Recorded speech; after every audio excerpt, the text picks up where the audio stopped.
विश्वास का बल लेकर, आशाओं के पल लेकर, मैं जीवन रण को सज्ज हूं, बाधाओं के हल लेकर।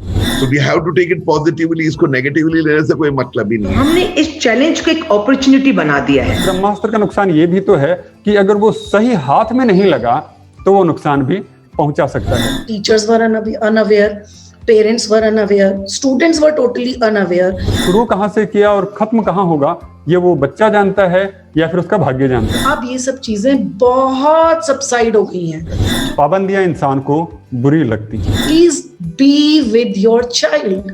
चाहे कुछ भी हो, कितना भी लेट हो, तो भी उनको आंसर देने के लिए तैयार हैं। अगर बच्चों ने उस अनुभव को नकारना शुरू कर दिया तो इस सभ्यता का क्या होगा? सीरी आ जाए, रोबोट आ जाए, टीचर रिप्लेस नहीं हो सकती। कोई भी काम को एक्सप्लोर करने के लिए समय का होना बहुत जरूरी है। जिंदगी हमारे पास लिमिटेड है। वो दुख होता है जब ऐसे लोग कहते हैं गूगल मम्मी पापा और गुरु नहीं दे सकता। नहीं, वो 10 वॉट के अंदर 100 वॉट की रोशनी नहीं देगी क्योंकि वो शिक्षक नहीं है। ये जो डिजिटल प्लेटफॉर्म उनको हमसे अलग नहीं कर पाएगा। हर बच्चे ने कहा हमें स्कूल विजिट कराइए। मैं पत्थर हूँ, मेरे सिर ये इल्जाम आता है, आईना कहीं भी टूटे मेरा ही नाम आता है।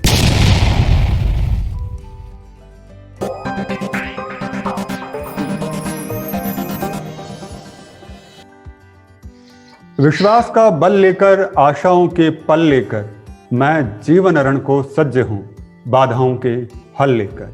नमस्कार, आप देख रहे हैं क्रेडेंट टीवी और मैं सुनील नारनोलिया एक बार फिर से आपके सामने हाजिर हूं शिक्षा सरोकार सीजन 2 का नया अंक लेकर। इस अंक में आज जिस विषय पे हम लोग बात करने वाले हैं वो बहुत महत्वपूर्ण है।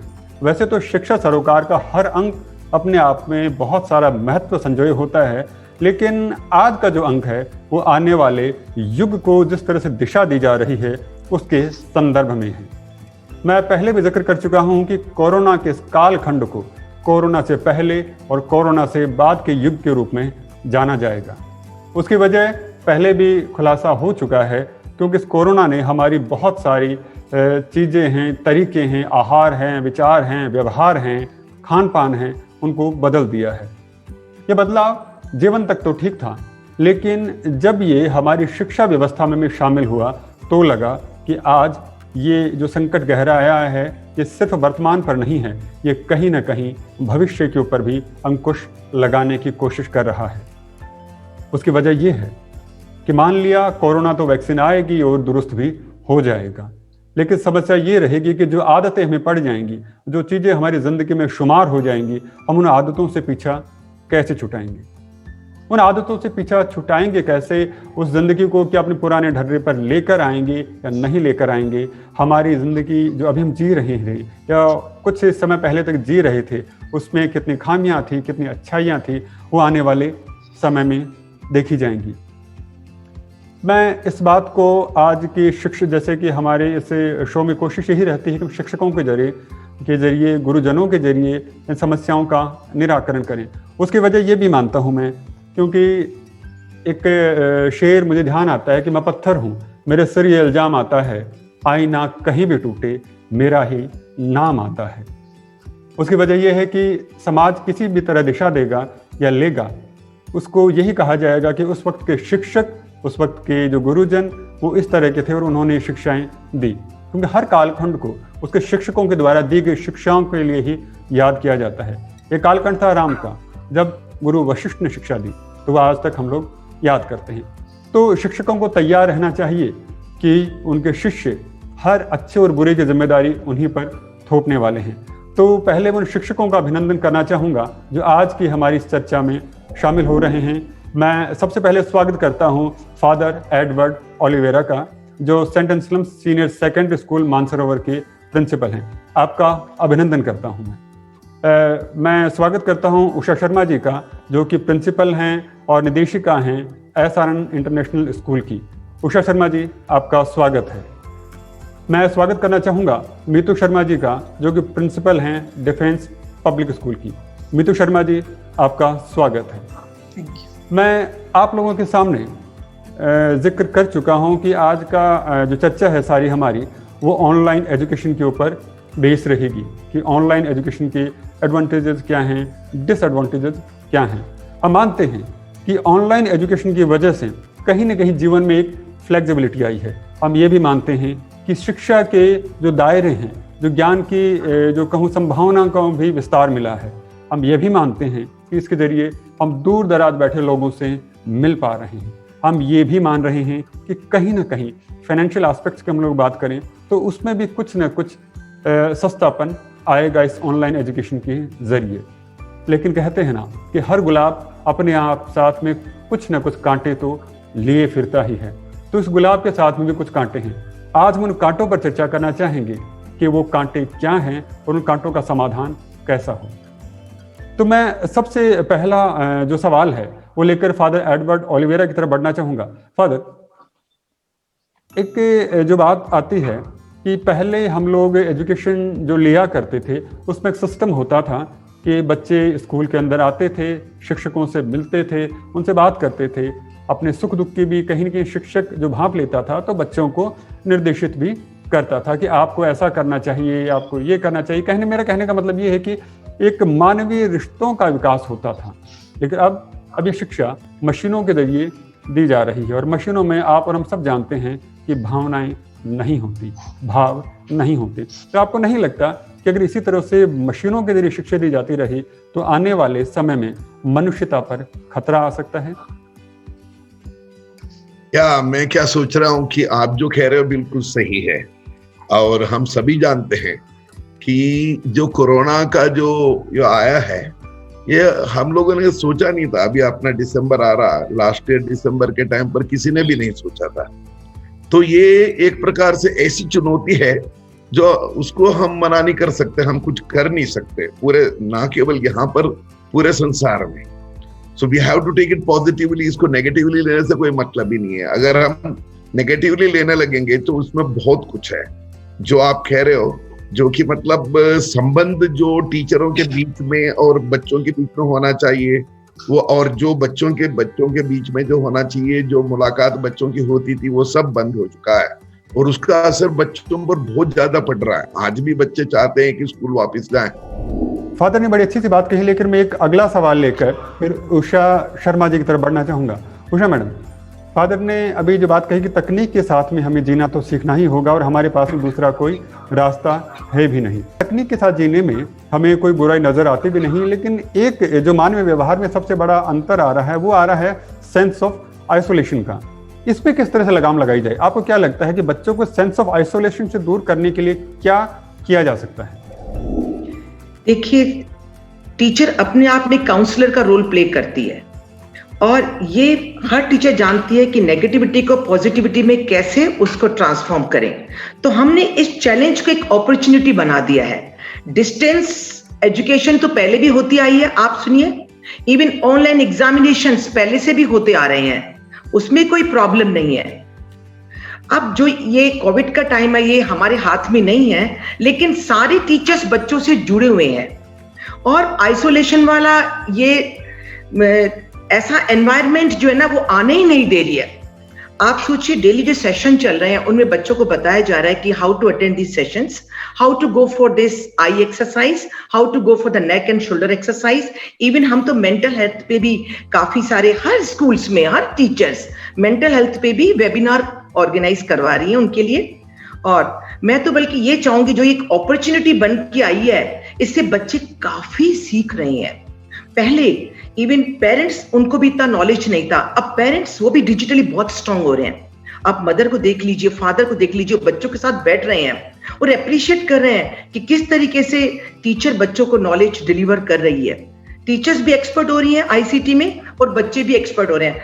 बाकी बात रही आइसोलेशन की, उसके लिए बहुत सारे I can say digital programs है, वो टाइम टू टाइम ऑर्गेनाइज किए जाते हैं और बच्चों को असाइनमेंट दिया जा रहा है, बच्चे उसमें बिजी हैं, बच्चों को प्रोजेक्ट बनाने को दिए जा रहे हैं और बच्चे एक तरीके से डिजिटल स्क्रीन पे भी एक दूसरे को देख पा रहे हैं। मतलब शिक्षक ने, आज के शिक्षक ने not only academically even emotionally and socially बच्चे का हाथ थामे रखा है। तो मैं तो ये कह रही हूँ बल्कि बांधे रखा है, उनको डिजिटली स्ट्रांग बना के रखा है। मतलब आप ये कहना चाह रही हैं कि शिक्षक ने इस जो संकट का जो समय है इसको भी बड़े अपॉर्चुनिटी की तरह तब्दील कर दिया है उसने अपने बच्चों को चाहे एक्सरसाइजेज के जरिए हो और चाहे उनके मॉरल डेवलपमेंट के जरिए हो और फिर चाहे शैक्षिक स्तर पे तो हम काम कर ही रहे हैं, हर तरीके से उनको संबल प्रदान करने की कोशिश की जा रही है। लेकिन फिर भी एक जो छोटा सा पहलू मेरे जहन में अक्सर कौंधता है कि पहले जब हम लोग क्लासरूम एजुकेशन की बात किया करते थे, ये सवाल मैं मीतू शर्मा जी से लेना चाहूँगा। मीतू शर्मा जी, आपकी तरफ में सवाल लेकर बढ़ना चाहता हूँ कि पहले एक जो क्लासरूम एजुकेशन हुआ करती थी, उस क्लासरूम एजुकेशन में कहीं ना कहीं शिक्षक का एक नियंत्रण हुआ करता था। उसे पता होता था कि उसे ये चैप्टर पढ़ाना है और यहाँ तक उसको लेकर जाना है। अब नियंत्रण कम हो गया है। जाहिर सी बात है कि बच्चा इंटरनेट की दुनिया में खोया हुआ है और वो एक क्लिक उसे कहाँ लेकर जाएगा ये वो खुद बच्चा भी नहीं जानता है। तो इस जो हमारे पास बहुत बड़ी अपॉर्चुनिटी आ गई है, कहने का मतलब एक बहुत बड़ा ब्रह्मास्त्र हमारे हाथ में आ गया है। तो इस ब्रह्मास्त्र का नुकसान ये भी तो है कि अगर वो सही हाथ में नहीं लगा तो वो नुकसान भी पहुंचा सकता है। तो वो शुरू कहाँ से किया और खत्म कहाँ होगा ये वो बच्चा जानता है या फिर उसका भाग्य जानता है ना? तो इस चीज पे नियंत्रण लगाने के लिए क्या उपाय किए जाने चाहिए? देखिए सुनील जी, मैं पहले तो उषा मैम ने बहुत अच्छी बात कही कि शिक्षक जो हैं वो बहुत प्रयास कर रहे हैं। यहाँ पर मैं एक छोटी सी बात बताना चाहूंगी जो सभी स्कूल्स कर रहे हैं कि पेरेंट्स और बच्चों के बीच में, वैसे तो हमेशा से ही शिक्षक, टीचर्स और प्रिंसिपल्स हमारा ये काम रहा है कि टाइम टू टाइम हम बच्चों को और पेरेंट्स को एक दूसरे के बारे में बात करके बताते रहें, किंतु अब यहाँ पर हमारा जो रोल है वो बहुत बढ़ गया है। तो सभी स्कूल्स क्या कर रहे हैं कि पेरेंट्स के लिए भी कुछ कुछ ओरिएंटेशन प्रोग्राम्स ऑर्गेनाइज कर रहे हैं। तो उषा मैम ने जो बताया उसमें ये एक एडिशनल पॉइंट है कि जो ओरिएंटेशन प्रोग्राम्स जब हो रहे हैं तो हम पेरेंट्स को ये बताते हैं कि how you have to be more properly gel up with your children, और एक बॉन्डिंग आप लोग कैसे डेवलप कर सकते हैं। और इसका रिजल्ट ये जो सबसे अच्छा रिजल्ट सामने आ रहा है, जैसे कि अभी फादर ने भी बात की थी प्लस पॉइंट्स की, एडवांटेजेस की, तो कोरोना की वजह से पेरेंट्स और बच्चों के बीच में भी एक क्लोज एसोसिएशन, एक बॉन्डिंग हो गई है जो बहुत दिखती है, कई बार दिखती है अगर तो अवेयर पेरेंट है। देखिए हर तरह के पेरेंट्स हैं और हर तरह के टीचर्स भी हैं, हम जानते हैं इस बात को। तो अगर तो बहुत अवेयर पेरेंट्स हैं और वो टीचर्स की बात को सुन रहे हैं और वो ओरिएंटेशन प्रोग्राम से सीख रहे हैं, जैसा कि मैं कहूंगी कि हैं लगभग 70% पेरेंट्स उसी कैटेगरी में आते हैं। कुछ लगभग थोड़े पेरेंट्स को आप छोड़ दीजिए जो इस कैटेगरी में नहीं आते हैं। तो आइसोलेशन की जो बात आपने कही थी ना सुनील जी, उसका मैं जवाब देना चाहूंगी। सॉरी मैं थोड़ा सा अलग बता रही हूँ आपको, लेकिन मुझे लगता है मुझे बताना चाहिए। तो ओरिएंटेशन की वजह से बहुत ज्यादा बॉन्डिंग पेरेंट्स की और बच्चों की भी होती जा रही है। Really really wonderful and remarkable. तो ये एक पॉइंट है। अब आ जाते हैं हम कंट्रोल पर। जैसा आपने बताया, आप बिल्कुल सही हैं। जब हम स्कूल में होते हैं और जब बच्चा स्कूल में डिजिटल कंटेंट को देखता है या सुनता है या वो कंप्यूटर लैब्स में जाता है, वहां जाकर के जब वो डिजिटल कंटेंट्स के माध्यम से या कंप्यूटर क्लास के माध्यम से पढ़ाई करता है, तो हर वक्त एक प्रॉपर कंट्रोल होता है। हर स्कूल के लैब्स में proper controlling systems and controlling devices and controlling softwares होते हैं, जो कि हमने भी अब पेरेंट्स को बताया है कि वो अपने बच्चों के पीसीज में या अपने बच्चों के एंड्रॉइड मोबाइल्स में इंस्टॉल करके रख सकते हैं।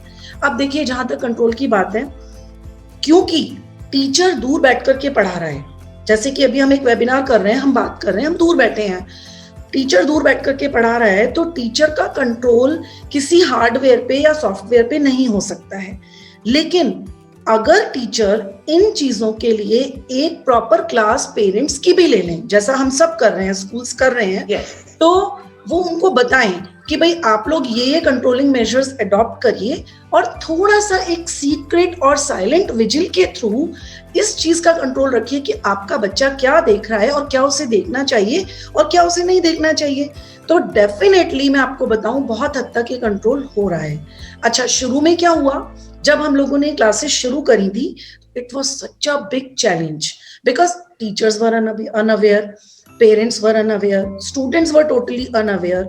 तो जब वो धीरे धीरे सीखने लगे, तो ये मैंने खुद ऑब्जर्व किया है पर्सनली कि जब उनका एक रुझान हुआ कि वो ऑनलाइन कंटेंट के लिए बहुत ज्यादा उत्साहित होते थे, वो ओपन कर लेते थे डिफरेंट विंडोज को, वो कुछ भी देखना चाहते थे, वो कभी यूट्यूब एक्सप्लोर करना चाहते थे, कभी वो 3-4 विंडोज ओपन करके रखते थे, जैसे कोई पेरेंट आएगा तो वो इमीडिएटली जो है स्विच ओवर कर जाते थे।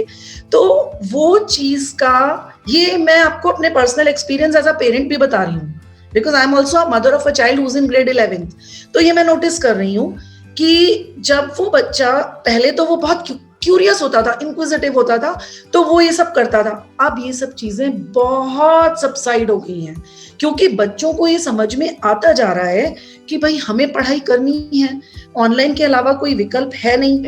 एग्जाम होंगे तो आंसर करना पड़ेगा, पेपर आएगा तो लिखना भी पड़ेगा, क्योंकि हर स्कूल अलग अलग मेजर से अपने अपने तरीके से एग्जाम्स भी ले रहा है।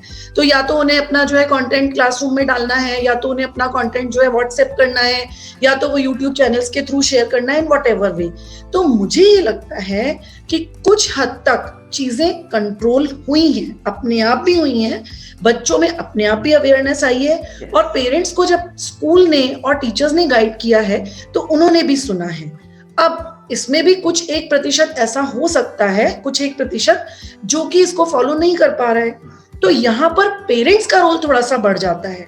और ये बात हम एज टीचर्स पेरेंट्स को बार बार रिमाइंड कर सकते हैं, याद दिला सकते हैं, और उन्हें बार बार बोल सकते हैं कि please be with your child, keep a secret vigil, keep a secret I, so that आपका बच्चा जो है वो कोई गलत दिशा में ना जाए, कोई ऐसी किसी तरह की साइट को ना देखे, और मेंटली भी हेल्दी रहे। Obviously that is our responsibility. So मुझे लगता है कि थोड़ा कंट्रोल तो अब हुआ है। सुनील जी, आपने बहुत अच्छा ऐसा जवाब और जो हमें सुझाया, बहुत अच्छी सी बातें सुझाई, लेकिन एक सवाल भी बड़ा सा आपने पैदा कर दिया। उस सवाल की तरफ मैं आपका ध्यान आकर्षण चाहूँगा, और उस सवाल का जवाब मैं फादर से चाहूँगा। फादर, मीतू जी ने बड़ा खुलासा भी किया किस तरह से स्कूल वगैरह हैं वो प्रिकॉशंस ले रहे हैं, किस तरह से सेफ्टी मेजर्स को ले रहे हैं, जिसके जरिए बच्चों को भ्रमित होने से और डाइवर्ट होने से बचाया जा सके। लेकिन फिर भी एक जो बड़ी बात जो आती है, जो मैं कहूँ मानवीय व्यवहार की मैं जो बात करना चाहूँगा, कि जैसे जो मीतू जी ने जो सवाल उठाया है, हिडन था वो, कि इंसान की, हर एक इंसान की, चाहे मैं हूँ या कोई और, हर एक इंसान की ये रहती है कि इच्छा कि वो अपना रास्ता खुद ब खुद तय करे। पाबंदियां इंसान को बुरी लगती हैं। तो जब हमारे सामने सारी ऑनलाइन एजुकेशन वाली बात आ जाएगी, और ये जैसे भी बातें चल रही हैं कि सब अब हमें जीना इसी के साथ में, आपने भी इसका जिक्र किया कि जीना तो हमें इसी ऑनलाइन सिस्टम के साथ में है, या फिर जैसे भी जो माहौल बदला है उसी के साथ में ही हमको जीना है। तो अगर इस तरह से हर बच्चे ने सोच लिया कि मैं ही अपने पथ का निर्माण खुद करूंगा, है ना, तो एक गुरु शिष्य परंपरा हुआ करती थी, तो उसमें क्या हुआ करता था कि एक गुरु ने जो सीखा वो अपने बच्चे में ट्रांसफॉर्म कर रहा है। तो यानी कि गुरु के 60 साल का जो अनुभव है वो बच्चे को 5 साल में या 10 साल में, या वो जितने भी साल पढ़ाता उतने साल के अंदर वो मिल जाता है। कि आज हम लोग जो बातें कर रहे हैं, सही मायने में आज हम नहीं हैं, हम वो हजारों जनरेशन, हमारी जो पीढ़ियां, हमारे बुजुर्गों के पीढ़ियों के अनुभवों का फल है। आज मैं जो बात कर पा रहा हूँ वो इसलिए नहीं कि मैंने सिर्फ इन्हीं कुछ सालों में सीखा है, मैं ये बात इसलिए कर पा रहा हूँ कि मेरे माता पिता ने कुछ मुझे सिखाया था, और मेरे माता पिता ने इसलिए सिखाया कि वो उनके माता पिता ने उन्हें सिखाया था। तो अगर हम इस मल्टीप्लिकेशन में पीछे की तरफ जाते हैं, और अगर आप ज़्यादा भी दूर नहीं जाएंगे, तो अगर 100 जनरेशन पीछे भी चले जाएंगे तो भी आपके लिए काउंटिंग बहुत बड़ी हो जाएगी, है ना। तो मेरा कहने का मतलब है कि आज हम लोग जो चीज़ें देख रहे हैं वो किसी 2 साल या 10 साल का अनुभव नहीं है, वो उसकी शिक्षा नहीं है। तो हमारी जो सभ्यता का विकास में ये बात बहुत महत्वपूर्ण है कि आपको समय मिले, कोई भी काम को एक्सप्लोर करने के लिए समय का होना बहुत जरूरी है। जिंदगी हमारे पास लिमिटेड है, पहले मान लीजिए 100 साल थी, अब तो 50-60 साल के ऊपर भी आ गई है। तो अगर हर बच्चे ने अपना रास्ता खुद निर्माण करना शुरू कर दिया, और हर बच्चे ने ये जिद पकड़ ली कि वो जीरो से ही शुरू करेगा क्योंकि उसके पास सारे संसाधन अवेलेबल है, तो उस स्थिति के अंदर आपको क्या लगता है कि जो मनुष्य सभ्यता है उसका डिग्रेडेशन शुरू नहीं हो जाएगा? कि हर एक ने ये जोर पकड़ ली कि मैं जीरो से करूंगा, अब मेरे पास में गूगल पे सब कुछ है, मेरे को वेबसाइट के जरिए, मेरे को इंटरनेट के जरिए सब कुछ मिल रहा है, तो मुझे किसी गाइडेंस की जरूरत नहीं है, अब मैं खुद ठोकर भी खाऊंगा और मैं आगे समझ भी जाऊंगा। तो आपको क्या लगता है कि इससे मनुष्य सभ्यता के विकास का रास्ता अवरुद्ध नहीं होगा? सर, बात ऐसी है कि देखो, अगर हम सभ्यता की ओर जाएं, बहुत पहले जो है स्कूल्स भी नहीं थे, उस समय केवल गुरु शिष्या परंपरा थी, तब भी तो पढ़ाई चल रही थी, ऐसी बात नहीं है। बिल्कुल आपने हमारे सही जो कहा भी कि तब ग्रंथ पढ़ाई चलती हैं थी। तो लेकिन परंपरा के अनुसार ही, तो उसके बाद में लिखना शुरू कर दिया। तो ये अलग अलग काल में अलग अलग, अभी जो है ये जो है इसमें खास, जैसे मैम ने कहा कि टीचरों को और उनके पेरेंट्स को बच्चों की तरफ ध्यान देना पड़ेगा, क्योंकि बच्चा हो सकता है कि सोच लेगा मैं कुछ भी करूं। बच्चे का देखो, बच्चे का मन ऐसा है कि अच्छा ठीक है, मुझे टीचर की जरूरत नहीं है, मैं इसमें पढ़ लूंगा।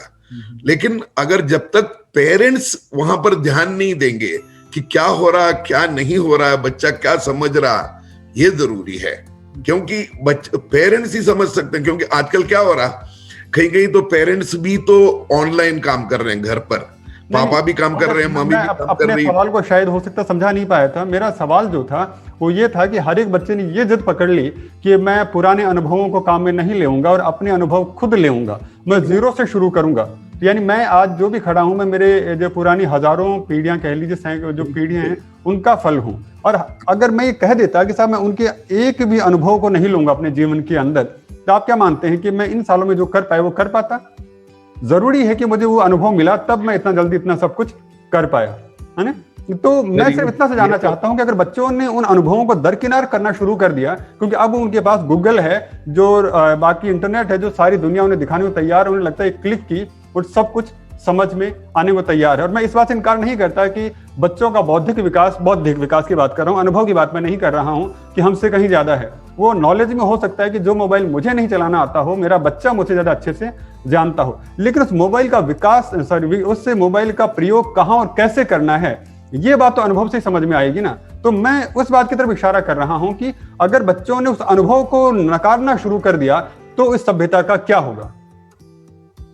सर, मैं बहुत सारी बच्चों को जानता हूँ स्कूल में, जो काफी बच्चे ऐसे थे जो मतलब बिल्कुल नकारते थे, और फिर गूगल वो मैं केवल ये देख के, वो नामुमकिन है। हम खुद जानते हैं कि कितने भी हम एक्सपर्ट हों, हमें गुरु की हमेशा जरूरत है, क्योंकि जब तक हम उनको नहीं बताएं कैसे क्या पढ़ाएं, क्या क्या पढ़ना चाहिए, तो बच्चा इधर उधर घूमता रहेगा। तो ये मुमकिन नहीं है।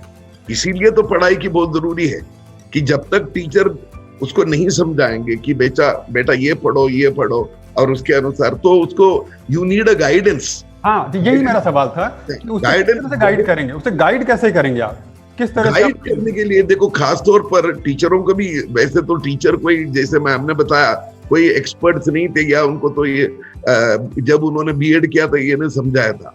लेकिन अब जो इतने महीने हो गए, अब धीरे धीरे टीचर्स खुद एक्सपर्ट हो रहे हैं, क्योंकि वो खुद। मैं फिर से एक बार आपकी बात को काटना चाहूंगा, माफी चाहूंगा, लेकिन शिक्षकों की उम्र में और बच्चों की उम्र में बड़ा गैप है।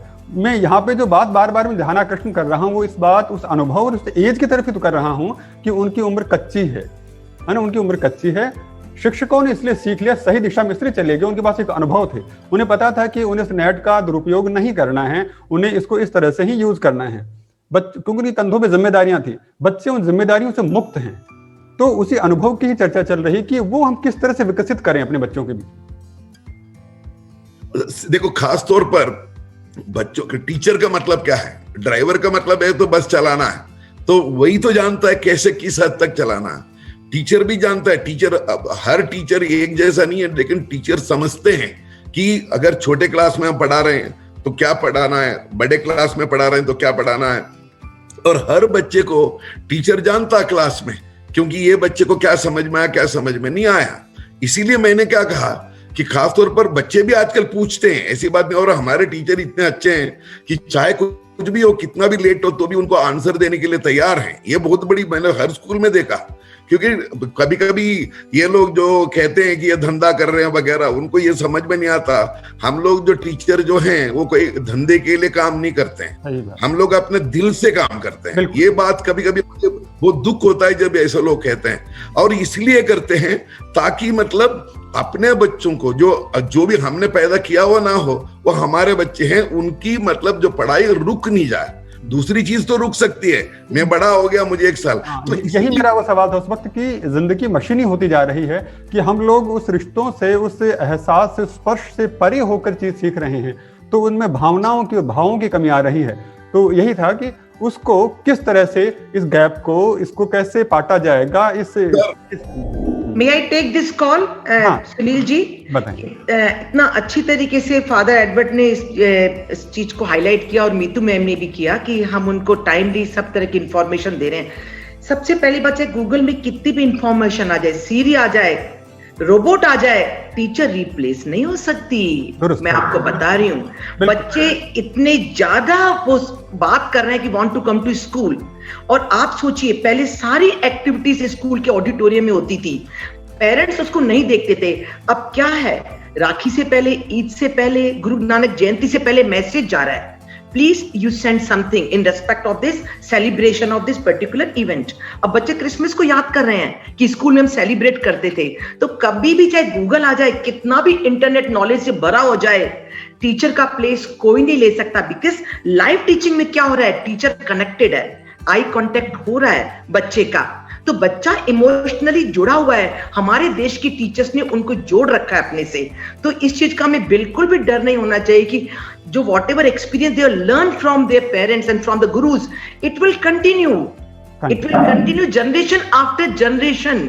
ये टाइम कब तक रहेगा, आप मुझे बताओ। जल्दी हो जाए, ठीक हो जाए, पर रिप्लेस नहीं हो सकता। चाहे कितने रोबोट आ जाए आंसर देने वाले, लेकिन ये नहीं हो सकता। गुरु तो गुरु रहेगा। गूगल सब कुछ दे सकता है, गूगल मम्मी पापा और गुरु नहीं दे सकता। ये तो बिल्कुल सही कही। मुझे इस बात में वसीम बरेलवी साहब का एक शेर बहुत उम्दा जो याद आता है कि रात तो वक्त की पाबंद है, ढल ही जाएगी, देखना तो ये है कि चरागों का सफर कितना है। तो ये तो सही फरमाया आपने कि कोरोना का वक्त तो ढल जाएगा, लेकिन मुश्किलें तो ये होंगी कि जो चराग अब जल रहे हैं उनके अंदर कितना तेल है, क्या वो दिग्भ्रमित तो नहीं हो जाएंगे। मेरे को समय की पाबंदियां रोकती हैं, लेकिन फिर मैं एक सवाल बहुत अच्छे से जो लेना चाहूंगा, मीतू जी, इस सवाल को लेकर मैं आपकी तरफ बढ़ना चाहूंगा। हम देखते हैं कि हमारी कक्षा के अंदर 50 बच्चे हैं, तो सारे के सारे बच्चे इक्वल ग्रेड के नहीं होते। एक बच्चे की फर्स्ट रैंक भी होती है, तो एक की 50वीं रैंक भी होती है। मेरा कहने का मतलब कि दो तरह के बच्चे हैं कि एक तो एक्टिव लर्नर्स होते हैं और एक थोड़े से मीडिएटर, बिल्कुल मीडियम साइज के होते हैं, और एक बिल्कुल डाउन वाले से हो रहे हैं। और हम ये अच्छे जानते हैं कि इंटरनेट की रफ्तार तो बहुत तेज है, वो माइक्रो सेकंड्स के अंदर आपके सामने लाखों के तादाद के अंदर इंफॉर्मेशन को डाल देती है। तो कहने का मतलब जो एक्टिव लर्नर है वो तो सब सीख लेंगे, है ना, वो तो आसानी से सब सीख लेंगे, कॉप अप करते हुए जिंदगी की रेस में दौड़ के आगे भी निकल जाएंगे। लेकिन जो बच्चे थोड़े से सुस्त हैं या बहुत ज्यादा सुस्त हैं, जिनकी लर्निंग कम है या फिर कहीं कि उनका इंटरेस्ट पढ़ाई की तरफ कम है, उनका भविष्य आप किस तरह से देखती हैं और उसको किस तरह से नियंत्रित किया जाना चाहिए? देखिए, पहले तो मैं सबसे पहले ये कहना चाहूंगी कि हमें ये टैग तो करना ही नहीं है कि बच्चा कौन सा एक्टिव लर्नर है, कौन सा मीडियोकर है, कौन सा स्लो लर्नर है।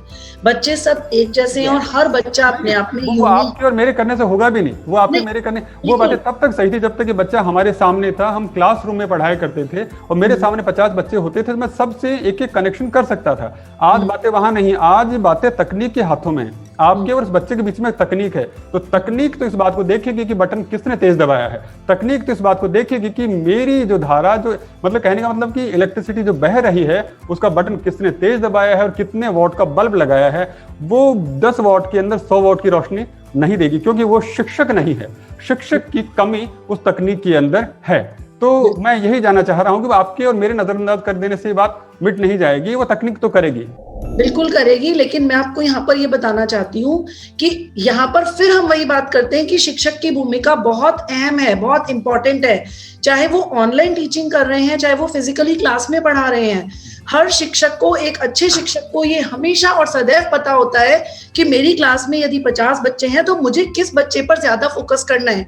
जब आप एक्टिव लर्नर की बात कर रहे हैं ना सुनील जी, तो एक्टिव लर्नर्स को तो आप नहीं भी देखेंगे ना, और टीचर नहीं भी पढ़ाएगा तो भी वो अपने आप खुद ब खुद पढ़ लेंगे। उन्हें उतने गाइडेंस की रिक्वायरमेंट नहीं है। अब अगर मैं एक शिक्षक हूं तो मुझे ये मालूम होना चाहिए कि मुझे किन बच्चों को टारगेट करना है, किन को फोकस करना है, और उन्हीं पर मेरा पूरा ध्यान उन पर केंद्रित होना चाहिए। एक अच्छी क्लास तभी बनती है जबकि एक शिक्षक हर कैटेगरी के बच्चे को ध्यान में रखते हुए पढ़ाए। और आई थिंक आज की तारीख में हर टीचर ये कोशिश करता है। अब यहाँ पर हम टेक्नोलॉजी पर आ जाते हैं। उसी की बात ही जानना चाह रहा हूँ कि पहले अब हम यहाँ पर टेक्नोलॉजी पर आ जाते हैं। तो मैं इसलिए जल्दी बोल रही हूँ क्योंकि समय की कमी है। टेक्नोलॉजी में सबसे इंपॉर्टेंट ये चीज है यहाँ पर कि जब टीचर्स को पता लग जाता है कि बच्चा उतना नहीं कर पा रहा है या उसमें कुछ कमी हो रही है, तो वो टीचर्स भी बच्चों को एक्सक्लूसिवली कांटेक्ट कर रहे हैं, व्हाट्सएप के जरिए कांटेक्ट कर रहे हैं या फिर फोन पे बात कर रहे हैं, और बच्चे भी टीचर्स से कनेक्टेड हैं और बहुत अत्यधिक कनेक्टेड हैं। हमेशा रोज दिन में 4 या 5 बार बात जरूर हो रही है टीचर्स की और बच्चों की। जो बच्चा चाह रहा है, टीचर अवेलेबिलिटी दिखा रहे हैं, वो डेफिनेटली बात करते हैं आपस में और एक दूसरे की समस्या का डेफिनेटली प्रॉपर तरीके से निदान करते हैं, और ऐसा हो रहा है। बल्कि ज्यादा इमोशनल हो गए, हमने ये देखा बच्चे। जब ये नॉर्मल टाइम आएगा, आप देखिएगा इतनी जबरदस्त अटेंडेंस रहेगी, सब इस टाइम को याद करके कोई घर पे नहीं बैठना चाहेगा। इवन आई एग्री क्लासरूम की वैल्यू बढ़ा दी। जैसे कोविड कंप्लीट हो जाएगा, इसने बहुत वैल्यू बढ़ा दी। बच्चे स्कूल आना चाहते हैं, तो चाहे अब डिजिटली स्ट्रांग हो चुके हैं बिल्कुल, लेकिन ये जो डिजिटल प्लेटफॉर्म उनको हमसे अलग नहीं कर पाएगा, बल्कि ज्यादा जोड़ेगा अब हमसे। बिल्कुल। कुछ दिनों पहले जब मैंने बीच में थोड़ा सा कोरोना का प्रकोप थोड़ा कम था, उन दिनों मैंने टीचर्स को स्कूल में बुलाया। टीचर्स ने जब स्कूल से ऑनलाइन क्लासेस ली, तो आप बिलीव नहीं करेंगे, हर बच्चे ने कहा हमें स्कूल विजिट कराइए, लैपटॉप से स्कूल दिखाइए, मेरी न्यू क्लास दिखाइए, जो नए सेशन में मेरा रूम होता वो मुझे दिखाइए। और टीचर्स ने दिखाया और बच्चे इतना खुश थे।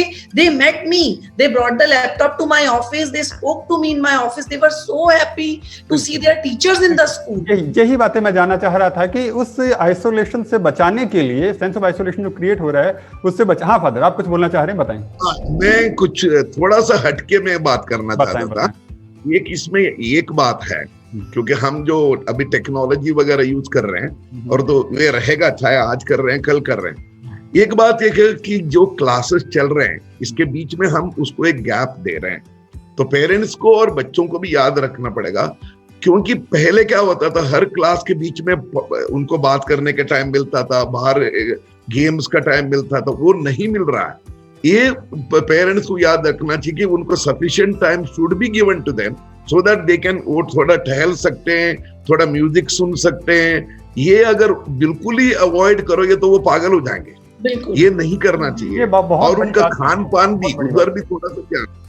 बहुत बड़ी बात कही आपने, ये बहुत इंपॉर्टेंट है, बहुत बड़ी बात है। हम केवल टेक्नोलॉजी के ऊपर, क्या हो रहा है, ये एग्जाम, उनका क्लास होने के बाद वो बिल्कुल ही फोन पर ही रहते हैं और पूरा इधर उधर देखते रहते हैं। ये नहीं होना चाहिए, क्योंकि अगर हम ये क्योंकि उनको तो वो आदत पड़ गई, लत लग गई कि मतलब हम तो इसमें खेल रहे हैं, तो ऐसा होगा तो माइंड जो है जिस पर तुमको कंसंट्रेट करना था वो नहीं होगा।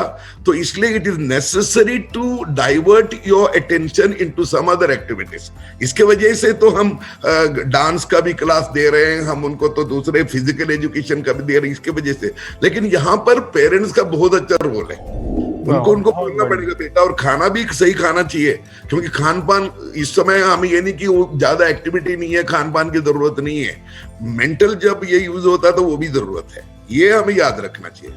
बिल्कुल, फादर ने बहुत अंत में कहूँ कि बहुत लास्ट बट नॉट लिस्ट वाली सी बात रही कि अंत में जो बात बोली वो बहुत ही अच्छी बात बोली और याद रखने वाली बात बोली कि कहीं ना कहीं हमें एक बैलेंस चार्ट बनाना पड़ेगा बच्चों का, बैक टू बैक नहीं लगाना पड़ेगा, और पेरेंट्स को, अभिभावकों को ये जिम्मेदारी लेनी पड़ेगी कि अब कुछ समय विशेष के लिए ही सही ये जिम्मेदारी आई हुई है, तो उसको बहुत एहतियातन वो तौर पर लें और बच्चों की ज़िंदगी में संतुलन स्थापित करें और उनको अपने ऑनलाइन एजुकेशन की बात कहें, उसके साथ साथ में जो बाकी जो दिनचर्या उसके अंदर भी सुव्यवस्थित ढंग से रखें। ठीक है, मानते हैं कि आज उनको तैयार नहीं होना हो रहा है और जो काम नहीं करने हैं, लेकिन ये असंतुलन उनकी ज़िंदगी के अंदर ना आ जाए, उससे बचाने का एक और एकमात्र तरीका अभिभावक है। चलिए आप लोग इस कार्यक्रम से जुड़े और अपने अनुभवों से, जो मैं आपके हजारों सालों के अनुभवों की बात ही करूंगा कि आपने अपने अपने अनुभवों से हमें इस प्रोग्राम को सफल बनाया और बच्चों को इतनी अच्छी जानकारियां दी, उसके लिए मैं क्रेडेंट टीवी की तरफ से आपका हार्दिक अभिनंदन करता हूं और ये यकीन करता हूं कि आपके ये जो अनुभव हैं इनके जरिए बच्चे ज़रूर लाभ उठाएंगे, और इसी विश्वास के साथ में कि इससे बच्चे लाभ उठाएंगे, हम अगली बार फिर नए शिक्षाविदों के साथ में किसी नए विषय पर चर्चा कर रहे होंगे। तब तक मैं हमारे सभी दर्शकों से आज्ञा चाहूंगा। धन्यवाद। धन्यवाद। Thank you. Thank you. Thank you very much. Thank you so much.